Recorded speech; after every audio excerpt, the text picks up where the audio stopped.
to all the people that say, you can't spray outside, you can't spray in the dirt, oh, this and that, I do a good job. Man, I can shoot cleaner than anybody.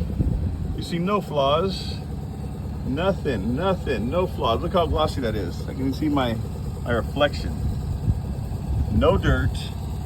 So, all these painters that think they know how to paint, I have advice for you. Get yourself an AccuSpray gun. Those plastic tips, change them every time. Have a new one for every use. First coat has to be reduced 50% clear coat so that it leaves smooth. Then you raise up the pressure on the second pass with full solid clear coat, little reduced 10%. Then you get the atomization a little higher, and you can leave it like a mirror. And what do you know? All the dust that people talk about is coming from, you know where? Their own gun.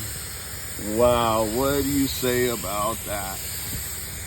See, just like a mirror. So if you want a professional paint job, come to RV Paint Department, because everybody else, every other painter, I was 5 years old in my father's body shop, and I learned how to paint on my own. I didn't listen to painters because I wanted to know how everything worked on my own. So now, you see, just like a mirror, hello there. No dust, amazing. So let me finish the rest of this bus, so these other people can just leave a bunch of comments and say all the nasty things that they want to say. But results, results, results.